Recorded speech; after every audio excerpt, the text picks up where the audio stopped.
Welcome back to the homemade podcast of sports with your host Jay Pops. Guys, we're here. We're here, baby. We are here. As you can see, no, I'm not in my Aggie gear, but guess what I am in? I'm in all black, baby. This is all black. It is the blackout week, okay? For the blackout game against Mississippi State. All right? I'm ready. Guys, I am ready. We beat Auburn, right? In which Auburn had one of the best defenses that we'll probably face all season. Okay? I said one of the best, not the best. But they had one of the best defenses we'll probably face all season. All right? And we're going to get into a little bit of that in just a minute here. But guys, it's blackout week, baby. Beat the heck out of Mississippi State. And guess what? Mike Elko gets a chance to get his revenge on Mississippi State. Because not a lot of people remember this. The last time Mike Elko was at Kyle Field, when he played Mississippi State, he was a defense coordinator. He lost. I'm going to say this once again. He lost. May not have been to the same coach, but he lost. So guess what? We remember. I'm going to say it again. We remember. All right? So, no, it's serious. It's personal. We're coming. I knew it before anybody come in and say, oh, man, just Mississippi State. So what? We're here, baby. Blackout edition, okay? I'm going to tell you guys this. If that game ain't sold out, then it's going to be sold out before the weekend gets here because guess what? The Kyle Field, the end zones will be black. I'm going to say that again. The end zones will be black. Make sure that you guys get on Twitter, okay? Or Twitter X, whatever you guys want to call it. Go to that Aggie football page right now and look at how the way they're going to do the field. Come to Mississippi State game, baby. That's going to be all black too. I love it, baby. I love it. Mike Elko is changing this thing around. Don't mistake. That is still the traditional Texas A&M, but just with a little bit more spice to it. That's why we're humming right now. We got a little bit more spice at it. All right? And I feel good about that. You guys should feel good about that. It's nothing to be mad about. I'm going to say that once again. It's nothing to be mad about. Guys, this is what we wanted. This is what we wanted. Black, traditional. This is what we wanted, man. We're here. We're here, okay? I would not keep on going further into the show until I say this right here. Rest in peace to, and I may be pronouncing this wrong. I know I'm probably am, but rest in peace to Revel, okay? Revel or Revel, all right? You guys correct me on this, but rest in peace to her. All right, she did pass away, unfortunately. And guys, I'm talking about the mascot for the ones that's not A&M fans on this podcast. I'm talking about the mascot here, okay? But she passed away, but rest in peace to her, okay? And that was Rebel number 9, okay? So now we're going to welcome in a new Rebel, which is going to be Rebel number 10, believe it or not. All right, well, Rebel the 10th, believe it or not, okay? But guys, I'm excited, baby. I know you guys can see it and you guys should be able to feel it, but I'm excited, baby. Okay? I'm ready. I'm ready. And I'm ready to see what A&M can do after that defensive shutdown game they had against Auburn. Before you guys come on here and tell me, oh man, it wasn't nobody but Auburn. I know it was. But what happened last year when everybody said it wasn't nobody but just Auburn? We lost. I'm going to say that once again. We lost. This year, we wasn't doing that, okay? This year, we wasn't losing them back-to-back seasons, all right? You guys can forget it. You can dismiss me for the ones that may say, oh, well, man, Jackson Norner ain't good anyways. He isn't. You know, I'll come on in and say it. He's not. But guess who else wasn't good? Peyton Thorne. But Peyton Thorne, for whatever reason, he killed our SEC hopes. Okay? He killed our shot at the SEC championship game. Before we got to Texas, it was over. Okay, I'm gonna say that once again. And I guess a lot of people just sit up here and they completely forget this. But this is the thing. All right, this is the thing. If we would have won that Auburn game, then we would have been gone. Okay, that would have been SEC title bound for the first time ever. All right, and that was just that. But we didn't. We had to come home, play against Texas, and we lost it. Everybody that's in that locker room at Texas A&M right now, man, they remember everything. Okay, everybody over there at that other school, all right, down a couple of miles in Austin down there, they remember taking that opportunity away from us, and they laughed at us. Okay, now we're getting another one, right? With Auburn, right? When they beat us on last year, they laughed at us. Okay, that was a good victory for them. It would have been a good victory again if they would have won, but they didn't. Okay, but they laughed at us last year. This year wasn't no laughing. We were doing a laugh. All right, we were doing a laughing and we were doing a blood splatter. Cam Coleman was a fool on us last year. This year, Cam Coleman, 4 receptions, 18 yards. That's all we gonna give you. Matter of fact, when we come down that next year, that's all we gonna give you too. All right, Des Ricks, by the way, Des Ricks, shout out to Des Ricks. And I said this year, I said the person that was gonna step up and do their thing was Des Ricks. And Des Ricks done that. Shout out to Des Ricks. Des, if you listening, thank you. I'm gonna say this once again. Des, if you listening, thank you. Okay? 4 receptions, 18 yards on Cam Coleman. He killed us last year. We remember. We remember. That ball game should have been 35-10. If we're being, brutally honest here, if we're being real about it, that game should have been 35-10 or something. But we didn't get that, and that's fine. Okay? That's fine. Guess what? We still won. So anybody who's down about this victory, man, just go ahead and cut off the podcast now. All right? Because I'm not going to come over here. I'm not going to come on here with a down spirit. You guys can either listen to me or don't listen. I said these here exact words, and I'll be so for real when I say this. I said if it's 7-0 heading out of that first quarter, it's going to be it's going to be a close ball game. If it was 3-0 heading out the first quarter, it's going to be a very tight ball game. You guys need to go back, watch the other podcast, and please watch when I say those things. Okay? Just so happened it was 7-0 out of the first quarter. The ball game was won 16-10. I told you guys it was going to be close. If it was like that, it was going to be close. If they would have went up 10-0 in the first quarter, and then would have possibly blown them out. If they would have went up 14-0 in the first quarter, that would have been just a straight up blowout. Okay? I pretty much already know where this team is going to go after they do all of that. Okay? But it didn't happen. It was 7-0. What I like about this game, and what A&M showed me and should have showed you all around the world, is this here. A&M can play an offensive game, and A&M can play a defensive game whenever they need to.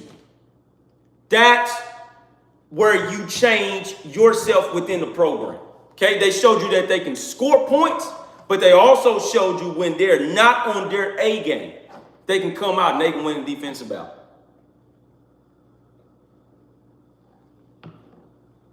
That's very good. That's showing me something, should show you guys something, but that also lets you know where this ball club was on last year all the way up until this year. I told you last year they wasn't bad. I told you guys that. Giggle. All right, giggle, Mr. ATM. But I told you guys that last year they wasn't bad. None of you guys wanted to believe me. Okay, I told you guys last year they was one shot away from going into the SEC championship game. A lot of you guys just shot that down the river because they lost to Texas. Okay, oh, they lost to the Rival. They were a bad football club last year. No, they were not. This year, they're a very fun football club. Okay, they're having fun. They are for real about what they're doing. They know where they want to go. They can see it. Now it's all about getting there and obtaining the goals. Okay? The issue here is the SEC being in front of you. Okay? So you got to take care of these guys one by one. All right? That game against Auburn, a lot of guys grew up in that game. All right? A lot of those guys grew up, and I love that. All right? Let me shout this guy out too. Will Lee. Will Lee done what he had to do. Okay? I know that guy, Eric Singleton. I know he made the big-time catch on Will Lee, but guess what? That didn't mean anything. That didn't stop nothing. Okay? I'm going to say that once again. It didn't stop nothing. Will Lee done what he was supposed to do. For us to play in this game without Scooby Williams and Bryce Anderson in the backfield and still win this ball game 16-10, that showed you a lot, okay? Stand up, Terrion York. I'm going to say that once again. Stand up, Terrion York. I said this before the season started. Terrion York is going to be an All-American. Scooby Williams will be an All-American this season. He will be a hands-down All-American. I'm talking about Terrion York here. You guys can laugh at that all you want to, but Terrion York, he remembered. Okay? He's going to be All-American before this is all said and done. Once again, Dez Ricks, All-American. Tyreek Chappelle. This cornerback unit looks like the unit that all of us were mentioning before. Okay? Once again, I know it's Auburn. But you guys told me that Auburn had a good offense. That offense is rolling.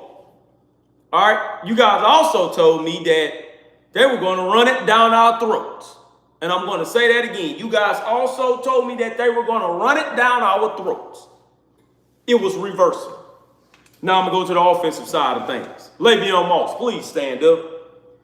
Stand up, Le'Veon. Le'Veon looked like old Le'Veon.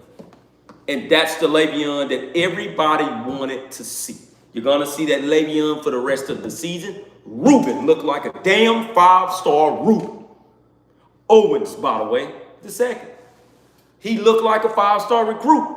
I love where we're going here. All right, everybody wanted to see the running game. I thought this was what you guys wanted to see. You wanted to see us run the ball. And we ran it down a defensive line throat that only gave up about 50 yards a game. We put 200 some on. All right? If I'm not mistaken, the Auburn Post said they were the only defense to give up about 232 yards a game, period. And then A&M ran for 232. That said something. We heard you. And once again, we remember. We heard everything that you said. We looked at everything that you did. Right?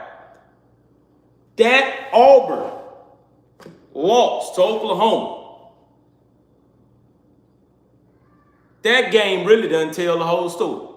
I looked at that game. Oklahoma wasn't even much all that good in that game. A&M wasn't good in this game.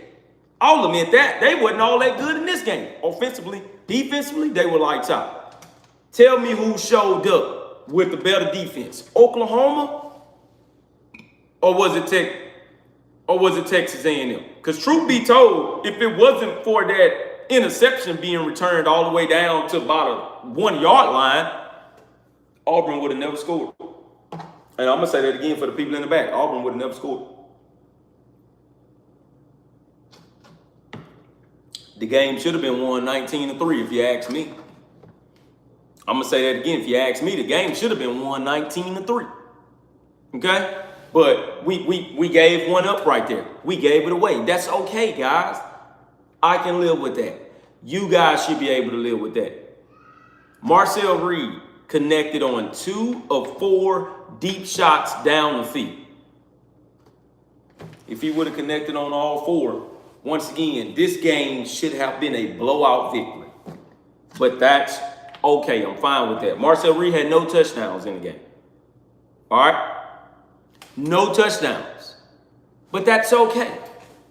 That is okay. I'm fine with that. Once again, what Marcel Reed has to continue to do is work on getting better. Throwing the ball down the field. Ain't no ifs, ands, or buts about it. I heard Mike Elko at the podium say this here. Yeah, We've been working with Marcel on those deep throws, and he said these exact words.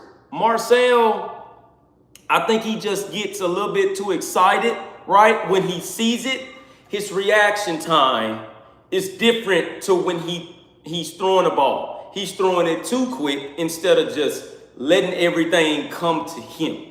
Okay? That's minor. I'm gonna say that once again. That's minor. Guys, we can fix that. I'm gonna say it again. Guys, we can fix that. I think in the Mississippi State game, you see Marcel probably go 5 for 5 on the deep ball. All right? I'm going to say it once again. You probably seen the Mississippi State game, Marcel go 5 for 5. He didn't go 4 for 4 in this game, right?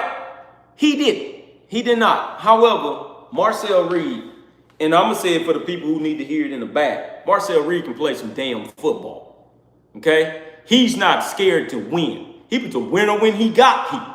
He's showing you that he's still a winner. Just give him the reins. And that's what he's showing you. Guys, we can lead the team. You know, he can lead the team. Just let him lead it. Let him do his thing. Keep on giving him plays to where he's going to look phenomenal with it. Marcel Reed, by far, is one of the more accurate passers in intermediate throws. I don't think we ever witnessed that here. Connor done it for us at one point, but Connor didn't do it like this. Marcel Reed is like literally a lethal threat when it comes to intermediate passing game. And that's where his wide receivers makes a living, and all of them go for yards after the catch. Okay? You want to know why all these guys got yards after the catch? Marcel Reed knows how to give it to them in space in the intermediate throws, and then those guys go for like 20. I don't know what else you want them to do. Okay? Also, Mario Craven. He didn't have his best game in this game. But then again, I don't think they wanted to use Craven like that to have his best game. You know who had one of their best games? First 100-yard game of the season. KC Concepcion. I love it. I love it because now they're showing you I don't just have to get it to one guy. All right? I'm going to say that again. I don't have to get it to one guy. Hell, I got 2, 3 of them. Astor Belter-Roman has to start catching these footballs. All right? Astor Belter-Roman, I'm going to call you out here. You got to start catching these footballs. All right? You're too good of a wide receiver to be dropping these passes. All right? I think Terry Bussey, we still haven't seen him have a breakout game. All right? I'm going to say it again. We still haven't seen him have a breakout game. I don't think we still have seen these running backs have a whole breakout game. Guys, look. This is how we look on our worst day. And we still came away with a victory against a damn good defense in Auburn.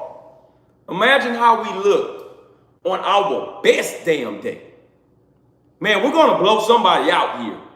And I just don't know who it is.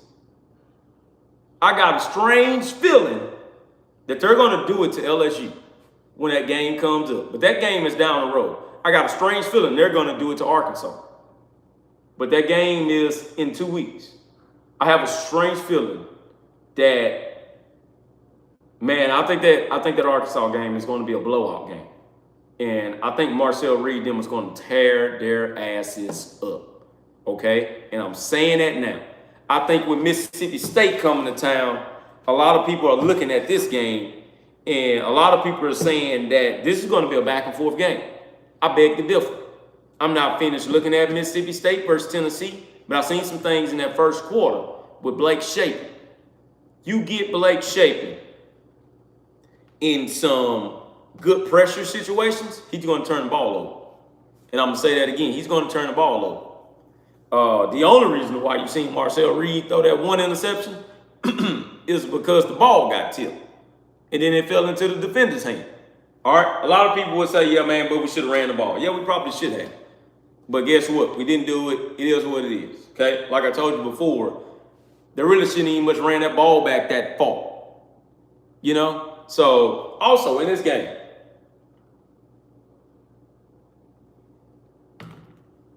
those penalties stopped us from scoring the points that we really should have scored. Okay, that's another one I told you on the last podcast. Man, they got to clean this up already. All right, some of those flags ticky tack, and I think what the refs was trying to do was pay Auburn back. Okay, and that was fine. They were trying to pay them back. Still, it was a lot of flags in this game. That's one area where I saw the press conference with Mike Elko, and he said, "Man, we have to fix that. I'm addressing this one. That's an immediate addressing type of situation, and we gotta fix these penalties, man. Offensive line, you're too damn good. I'm gonna say it again. O-line, you're too damn good to be giving up that many penalties. We gotta do better than this. We gotta do way better than this. Okay. Another thing, man. Another thing here. The tight end.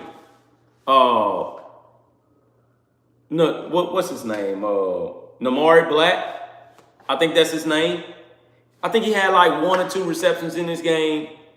Good receptions. Okay. I think we still have to get him going. All right. I'm gonna say that once again. I think we still have to get him going, and where he starts to fit into this offense more and more and more. Okay. I did like him in this game. Like I say, it's a lot of penalties that kept us from scoring.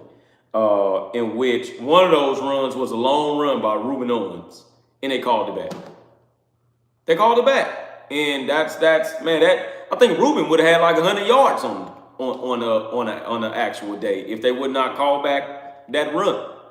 But here we are, and it is what it is, man. So those are just some things we got to work on. All right. Like I say, offensive line. We got to start doing better with these penalties, okay? We also gave up some sacks in this game, in which I knew that Auburn defense was going to come on with it, all right? And they were able to get to the quarterback, and that's the most that we've seen anybody get to the quarterback this year, okay? I don't think that'll be it, because I'm not going to go out on a limb and say, oh, they won't give up no sacks per game. That's a lot. They're going to give up probably like 1 a game, and that's fine with me, okay? Now, then again, they're going to give up like an average of 1 or probably like a half sack per game, okay, depending on who we play. Is Mississippi State going to get any sacks in this game? I don't think so. I'm gonna be real here. I don't think Mississippi State gets any sacks in this game, okay? And I think Marcel Reed is going to have some time to throw this football, and he's going to do the fool, all right? But back to Auburn real quick. That game, like I say, solidified that A&M could be a passing team one night, and they can be a running team one night. That's a very balanced offense that you've seen. When you're that balanced, it's going to be hard for you to lose a lot of games, okay? I think I heard some people that's Aggies said this here, yeah, with those penalties, oh, they going to another game, man, they going to lose. It's like, so this is my thing with the fan base. A lot of you guys are looking for a loss, so you guys can say, yep, I told you I was right. Stop doing that. Stop it. The battered actor syndrome needs to be gone already. Okay? That's over and done with. I know we ain't got to November, right? Because November is the month to remember, and that's usually when we've lost 4 games, or 2 out of 4 games, or whatever. I beg to differ on this. And I said this here, and I said when the season started, that team was going to go 11-1. I kept on changing. I said, man, we're going to go 11-1 with a loss to maybe either LSU or Texas. I'm going to go ahead and go out on a limb and say this team, with how the way they're playing, and everybody will say, man, nobody will go undefeated in the SEC. I'm going to go out and say A&M will be your first ever undefeated team in this 12-team college football playoff, but will lose in the SEC championship game. I'm going to say it for the people in the back. A&M will go 12-0 regular season, but lose in the SEC title game. You heard it here first. You have heard it here first. Okay? It is what it is with me. That's not a bold prediction. If you ask me, it's just A&M can beat you 2 ways, man. Now they're showing that they can beat you 3 ways. All right, I'm going to say that once again. They're showing that they can beat you 3 ways. Yeah, we haven't been on the road to LSU, in which I'm going to say this. If A&M wins at LSU, this team will go undefeated. If A&M wins at Arkansas, which I know they are, that team this team will go undefeated regular season. I know they're playing at Texas. I said it, and I said it last year. Texas doesn't scare me. Okay, I know they got Arch Manning over there. He's trying to figure out some things, and Arch will get better and better as the season goes along. Okay, they will get better, but they don't scare me, man. They don't scare me at all. Mississippi State with their offense, they're gonna be good. They're gonna be good. I think what you're seeing from Texas A&M is what we've been preaching, though, all season, was that this not your same old A&M team anymore. Yeah, November hasn't gotten here. I know that, guys, but this isn't your same old A&M team anymore. Okay? Once again, last year they were 1 win away, and I won't stop saying that. Okay? Yeah, that was last year. I know that part. But we got the same head coach. We hadn't been that close in a long time. Also, this is the first time since 2016 where this team is 4-0. They possibly go 5-0 after this Saturday. Okay? And that Blackout game is going to be unreal. All right? I wish that I could be there, but unfortunately I won't. But this Blackout game is going to be something serious. Okay? I believe it's one that Mississippi State has been to before, if I'm not mistaken. But then again, I could be wrong. All right? I don't know how they're going to do this end zone. It's not going to be blacked out all the way. I think it's going to be black end zones with, of course, the gray or white lettering on top. I heard somebody mention this. Man, if they come out with the scripted end zone, man, we're entering some uncharted territories with Mike Elko and really what he wants to take this program. He wants people to know that Kyle Field isn't where your ass is going to be winning, just like how you used to be. Okay? That place is going to be rocking. And he wants to continue to have Kyle Field going on win streaks.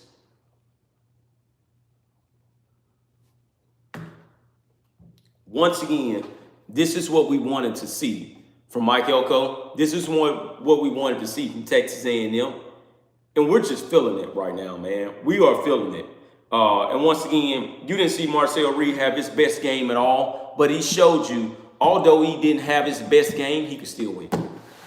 He can still win. That defense showed you. Marcel, if you ain't got your best game, guess what? We got your back. I'm going to say that again, man. We got your back. I love that.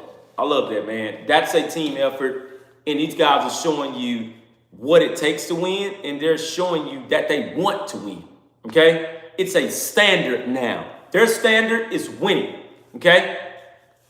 That's just that. Their standard is winning.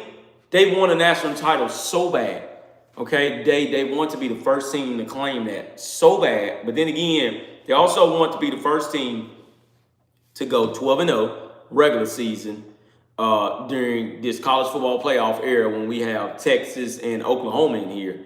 But they also want to be the first ever Aggie team to claim an SEC title. Okay? They want that. Doing that is so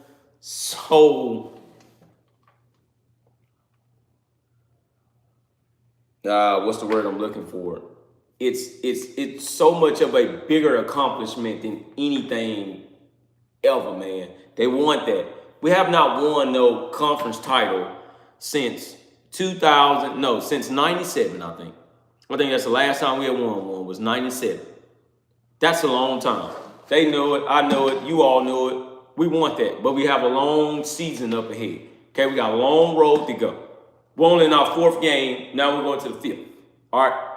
This team isn't done yet. Marcel Reed is not a finished product yet. Guess what? He comes back next year. Okay? KC Concepcion, he's not a finished product yet. Mario Craver, they're not done yet. That running back room, they're not done yet. Offensive line, they will continue to get better. They'll fix these damn penalties. Trust me, they will. They will fix these penalties, man. All right? I'm telling you guys what I know. Okay, so a couple of things here. Let's look at something. Just like I tell you guys all the time, and I'm going to continue to say it time and time again. Okay? So, my score prediction for the Mississippi State game. Yeah, I know we didn't see 40 on last Saturday. I get that part. In this game, I believe you see the 40 piece come back again. Okay? I'm going to say that again. I believe they get the 40 piece in this game. Okay? I believe they get to 41, and I believe they win this game. I believe they win this game 41. And looking at how the way that defense played, I'm going to be real with you here. I believe they win this game 41-17. I believe Mississippi State, man, they're going to score some touchdowns, but I got them scoring 2 touchdowns and a field goal. I'm going to say it again. I believe A&M wins this game 41-17 in blackout fashion. In blackout fashion. 41-17 is my score prediction. Early. I'm going to always give you guys a score prediction, and it's crazy. I come out with this live podcast reaction on a Monday, right? I know we got the Monday night games going on right now. But I'm early with it. If I didn't give it to you today, I would have gave it to you on tomorrow. Okay? I don't wait to the end of the week anymore. But 41-17, Texas A&M, okay? I believe Marcel Reed will get back to his original state. I believe he'll have 3 passing touchdowns in this game. I believe Mario Craig is going to go off again. I honestly believe that. Okay, I'm going to say it again. I honestly believe that he's going to go off in this game. I believe Casey Concepcion is going to go off too. I believe Mario Craig and Casey Concepcion, and you can book it now. You heard it here. They're both going to have 100 yards receiving in this game. I'm going to say it again. I think they're both going to have 100 yards receiving in this game. I believe Terry Bussey is going to get another touchdown. I believe Terry Bussey may have almost close to 100 yards in this game. Okay? I'm going to say that. I'm going to say that time and time again. This is the thing with me, and you guys need to listen and pay attention one more time. If Texas A&M walks out of the first quarter 3-0 or 3-3, this game is going to be tight all the way down to the end. If A&M walks out this game 7-0 or 7-3, it's going to be close. If Texas A&M goes up in this game in the first quarter 10-0, they're possibly about to blow them out. Okay? If it's 10-3, close ball game, 10-7, very tight ball game, 10-10, we're going to have to do some paper, rock, scissors here. Okay? But if it's reversed around, they're going to have to play some they're going to have to play some catch up. We've seen it before, so I can't just say they're going to lose. Okay? But if they are down 21-0, if Texas A&M scores 21 points easily and early in the first and second quarter, this game is going to be a blowout. Okay? I'm going to say that again. If A&M scores 21 points in the first half, they're going to blow this team out. All right? If A&M is down by 21, they're possibly going to get their asses blown out. I'm going to let that be known all around the room. If they're down 21-0, they probably finna get blown out. Or Marcel Reed's going to have to pull out that comeback Auburn game like he done on last year on the road. Okay? I don't see that happening, but I've seen stranger things. Okay? If A&M is down 14-0 in the first quarter, they're going to come back and win this ball game. If A&M is down 10-0 in the first quarter, they're going to come back and win this ball game. If A&M is down 7-0 in the first quarter going to the second, I just think that's self-explanatory. A&M is going to come back and win this game, period. Okay, that's me in my mind. All right. Keep in mind, A&M can lose this ball game. All right. Now you won't hear me not say that. A&M can lose this ball game in a blackout. All right. I don't see it happening. I think we're a 13-point favorite if I looked at it correctly. Let me go and look at it again here.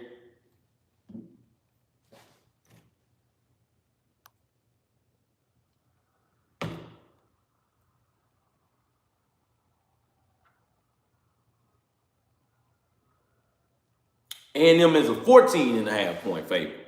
Okay. Mississippi State is 4-1. Texas A&M is 4-0. Okay, this game comes on at 6:30 Central Time and 7:30 Eastern. Okay, so you guys got to keep that in mind. This is a late night game, but then we turn around the week after next. We have another late night game. Okay, and that's when who rolls in here after this game? That's when Florida comes to town. So Florida, I don't know what they're going to get. They're probably not going to get a blackout because they're not going to do it two times in a row. But it wouldn't shock me if Texas A&M said, "Hey man, we're going to do a whiteout." Oh my God! And at this point, Elko has just changed everything. You know, he's tearing it up and he's making it his home. Okay, if this is what works, then this is what works. This is what we're gonna do. All right, so blackout. Once again, you heard it here. I wouldn't be surprised next weekend if they do a whiteout game against Florida. All right, so it is what it is. Once again, guys, I love all of you for tuning in. Please make sure you hit that like and subscribe button. Okay, down below, tell me what you guys think in the comment section. All right. If you guys feel like A&M was going to lose, hey, man, speak up. You know, speak up now or forever hold your peace. Let me know something, okay? But once again, I love all of you guys.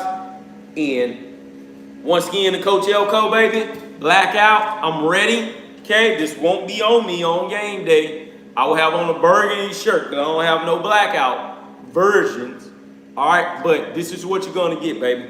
But once again, man, this is A&M all day long. I love them Aggies, baby. Blackout here, blackout over there. That's my blackout shirt, but I put it up there, right? Okay. This on back here. Get ready because you may see those jerseys that Johnny them had on when they went to Mississippi State. If that jersey is on, then look out, okay? Also, another thing, Sam Pittman has been fired. For the ones that do not know out there, but Sam Pittman will not be the head coach at Arkansas when we go there.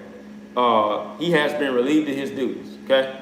But if we have on those jerseys like Manziel and that 2012 team had on, man, I'm gonna be real. They're gonna blow Mississippi State ass out. Okay. But real quick too, I think Manziel is gonna be at the Vanderbilt and Alabama game. He'll for sure enough have on a Diego Pavia jersey. And mainly because Diego Pavia said he looks up to him. Okay, that was one of his favorite guys. He kind of reminds me of Manziel on the cool, if we're being totally honest here.